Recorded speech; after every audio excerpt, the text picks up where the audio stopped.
Good morning, my name is Hannah Bono, and today I will be presenting a comprehensive analysis of Jose Cuervo, the oldest and largest tequila producer in the world.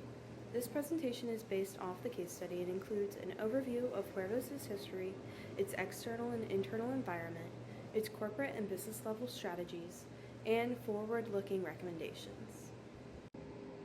Jose Cuervo has a rich and storied legacy, tracing its roots back to 1758, when King Ferdinand of Spain granted Jose Antonio de Cuervo land in Jalisco, Mexico.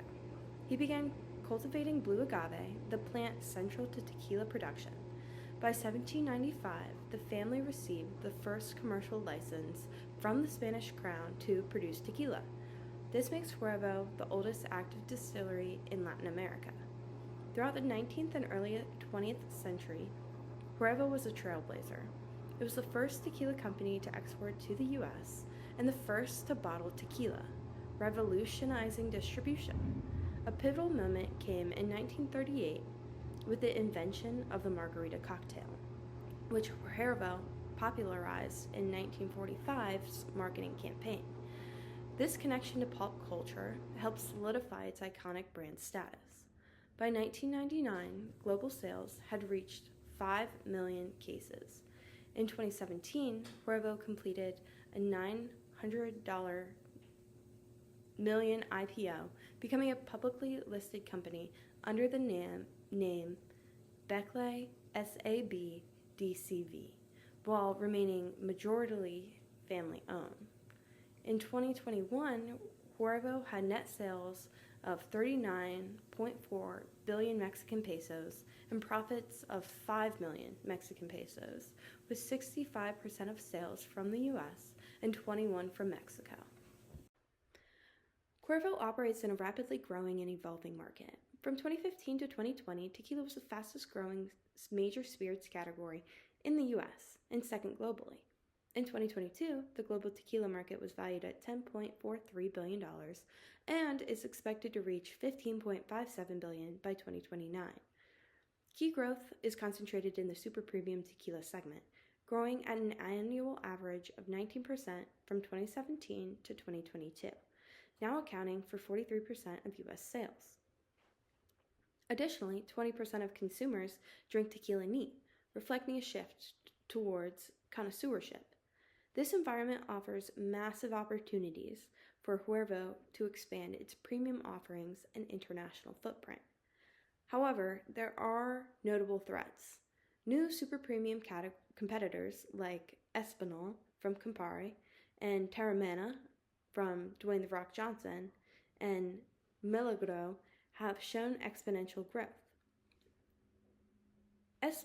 Espolòn grew 27.5% from 2020 to 2021 and surpassed 1 million cases. Terramana skyrocketed from 230,000 to 614,000 cases in 1 year, despite only launching in 2020. In addition, U.S. alcohol regulations vary by state, creating complexity in distribution, while price-sensitive consumers and shifting brand loyalties increase competitive pressure. Cuervo is vertically integrated, controlling the value chain from agave cultivation all the way through bottling. Cuervo owns the largest blue agave farm in the legally protected AOC tequila producing region. It controls its own production facilities like La Rojena and Los Comichinas, and its own bottling plant, Edisa. Cuervo has a global distribution network primarily through Proximo Spirits and sells in over 85 countries. Its brand portfolio includes top tequila brands such as Jose Cuervo and 1800. The company spends aggressively on advertising, $422 million in 2021, reinforcing its brand identity. However, Cuervo does have weaknesses. The company remains heavily dependent on the U.S., with 65% of total sales from that one market. A portion of its portfolio is still mixto tequila, only 51.5% agave, which may dilute brand perception among premium consumers. Family control, while preserving legacy, may limit its company's access to external capital or rapid strategic pivots compared to its fully public competitors. Cuervo's corporate strategy is based on diversification and vertical integration. The company has expanded beyond tequila to build a robust portfolio of over 30 beverage brands, including acquired spirits like Bushmills Irish Whiskey, Boodles Gin, and Cragen Rum. Internally developed brands like Maestro Dobel, 1800 Tequila, and Jose Cuervo ready-to-drink margaritas. Cuervo's business strategy focuses on premiumization, expanding its share in the high-margin super-premium markets. The 1800 brand leads this tier with 1.76 million cases sold in 2021, far ahead of new challengers. Their direct distribution model gives Cuervo control in key markets like the US, the UK, Canada, and Mexico, allowing for better margins and stronger retail relationships. Additionally, vertical integration remains a key pillar, both quality assurance and supply chain control, critical in a category where ingredients like blue agave take 7 years to mature. Cuervo is in a strong competitive position. It controls 29.3% of the global tequila market by volume, nearly 3 times larger than Bacardi's 10.3%. In fact, Cuervo controls 3 of the top 7 tequila brands globally. Cuervo has won numerous international awards across competitions such as the Bartender Spirits Award, San Francisco Spirits Competition, and World Tequila Awards. It also benefits from brand equity built over 2 centuries, which few competitors can replicate. Its superior scale, control over raw materials, and investment in marketing and innovation reinforce its ability to compete effectively. However, to retain this edge, Cuervo must remain vigilant against the rapid growth of celebrity-owned and boutique premium brands.